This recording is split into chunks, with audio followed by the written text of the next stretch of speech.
Hi everyone, welcome you all back. In this video we are going to see what is free convection and we will solve some problems on free convection. Okay, so you know that the free convection is nothing but in a convection process when the fluid motion takes place because of the density difference created by the temperature difference, then the convection process is called as free convection or natural convection. Okay, so in free convection we are going to use these formulas while solving the problem, right? So while solving the problem, the first thing you have to find out the TF, that is the film temperature or mean temperature, right? So the wall temperature and fluid temperature will be given in the problem itself. The average of wall temperature and fluid temperature is nothing but your film temperature or mean temperature. So once you find out this mean temperature, at mean temperature you have to find out the properties of air, or you have to take the properties of air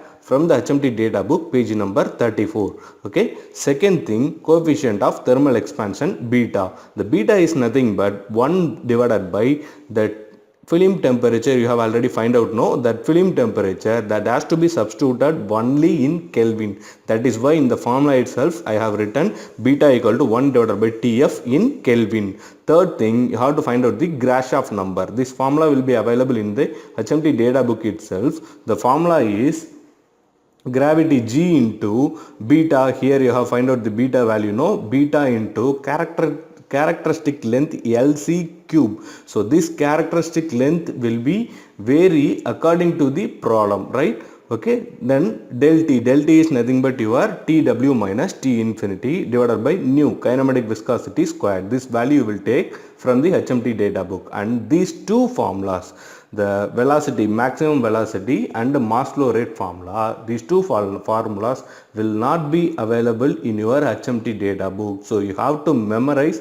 these two formulas. In a problem they will ask these two things as a subdivision. This may be for 2 marks, this may be for 2 marks, like that they will ask. Okay, so before getting into the problem, I am going to explain a tabulation. That tabulation will give you a brief idea about the types of problems. Okay, here I gave you a tabulation in which I have tabulated all the things related to free convection, right? So in the free convection, all these formulas are available in your data book. I have just took the formulas from the data book and tabulated the formulas here. So it will be useful while you solve the problem at your own, right? In exam you have to use only the HMT data book, but when you practice, this tabulation will be useful. So first thing I have taken, for a vertical plate, the characteristic length is the height of the plate. That is, this is your length, and this length will be equal to the height. So this is your height, and this height is equal to the characteristic length. And while solving the problem, you have to find out the value of Grashof number into PR number. So Grashof number formula will be available in your data book itself, and the PR number can be taken from the data book, right? So when this Grashof number into PR number value is between 10 to the power 4 to 10 to the power 9, the flow is laminar. So when the flow is laminar, you have to use this formula. Okay, so these formulas are available in page number 136 in section 1.2, right? So similarly, when the Grashof number, PR number value is between 10 to the power 9 to 10 to the power 13, the flow is called as turbulent. So for turbulent flow, your formula is 0.1 into GR into PR power 0.33. So this formula is available in the same page number 136 and in section 2.1. While you solving vertical plate problem,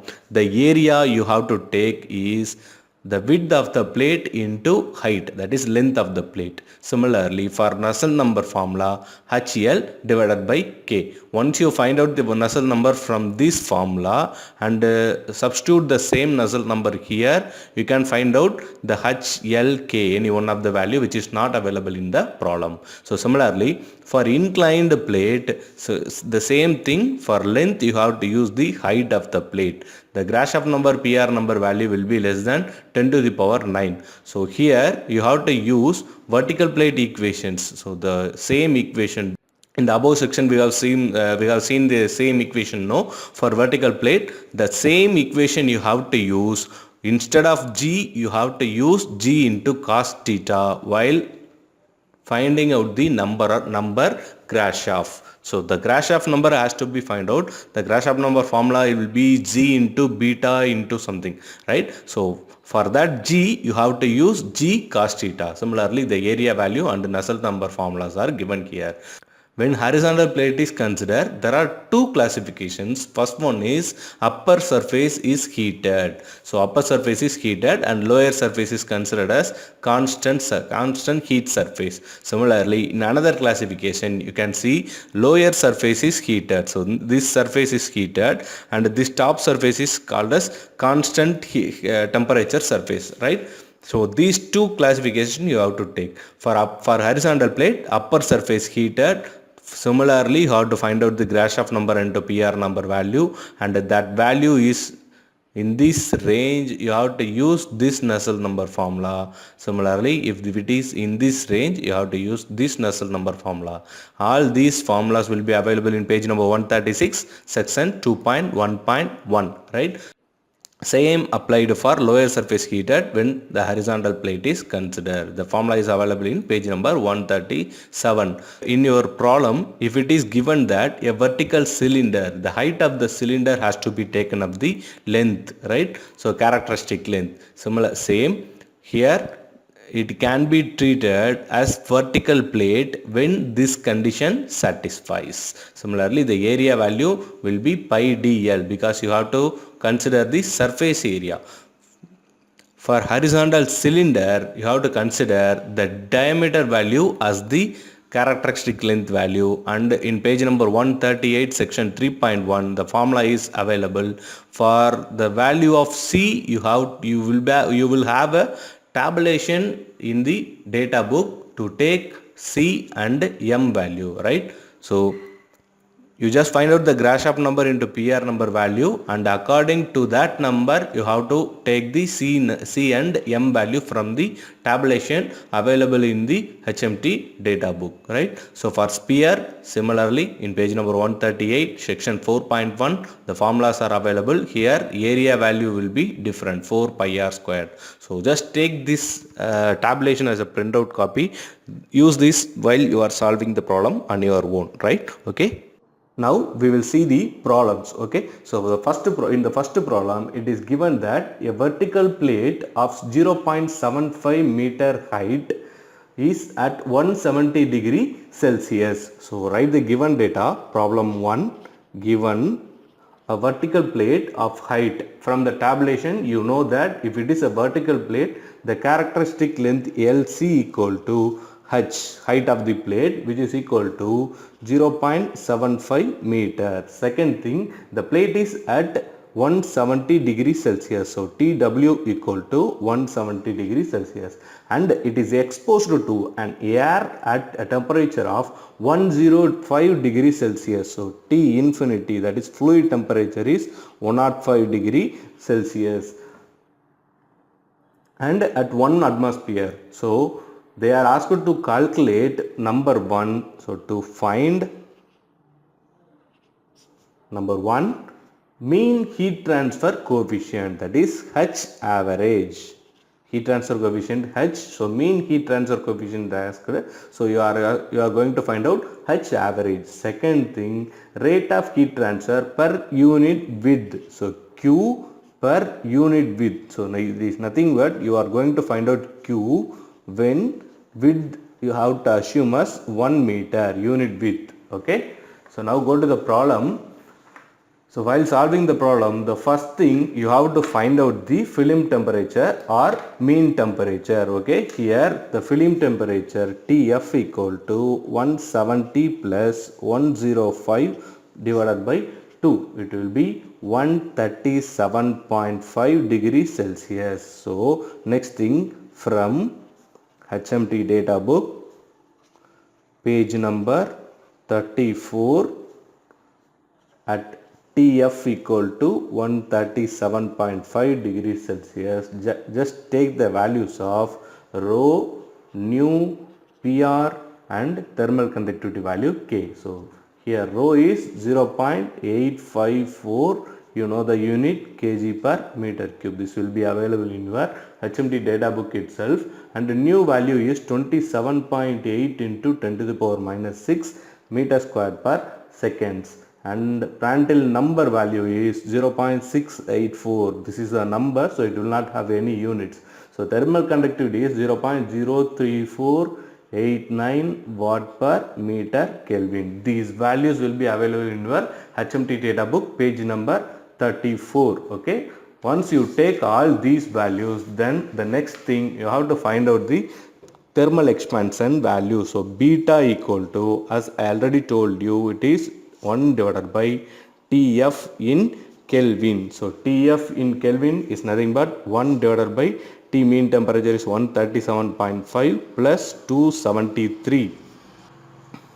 Okay, if we solve, we will get the beta value as 2.4 into 10 to the power minus 3 Kelvin power minus 1. So this is your beta value. Next thing, find out the Grashof number value. The formula is available in your data book itself. G into beta into LC power cube del T divided by nu squared. So G is nothing but your 9.81. Beta value you have find out no, 2.4 into 10 to the power minus 3. The LC value is your height value 0.75 cube. Del T is 175 minus 105 no. So it will be 170 minus 105 no, it will be 65 divided by nu value is 27.8 into 10 to the power minus 6 to the squared. So find out, the answer will be 8.35 into 10 to the power 8. Now this is your Grashof number. So Grashof into PR number equal to 8.35 into 10 to the power 8 into your Prandtl number value is 0.684. So the answer will be 5.71 into 10 to the power 8. So GR into PR number. Just refer the tabulation. In case of vertical plate, the problem given here is vertical plate. In case of vertical plate, if this value is less than 10 to the power 9, flow is laminar flow. Flow is laminar. Okay, for laminar flow, the Nusselt number equation will be 0.59 GR PR to the whole power 0.25. If you substitute GR PR value here, that is 0.59 into 5.71 into 10 to the power 8 to the power 0.25, then your Nusselt number will be 91.21. Okay, now you know that Nusselt number equal to HL divided by K. So this Nusselt number is 91.21, which is equal to H into L is 0.75 and the K value is 0.3489. If you substitute all these values, you will get H equal to 4.24 watt per meter squared Kelvin. Then in the second case, you have to find out the value of Q. Q equal to, you know the formula, HA del T, TW minus T infinity. This is nothing but your del T. Here substitute 4.24 into, you just refer that tabulation. In the last column I have given you the area you have to take W into L. So here W into L is nothing but, as already asked in the problem, W equal to 1 into L is nothing but your 0.75 into TW minus T infinity is 170 minus 105. So the final answer will be 206.8 watts. This is your Q value. This is one answer. Another answer is this one. This is H average. Okay. Thank you all.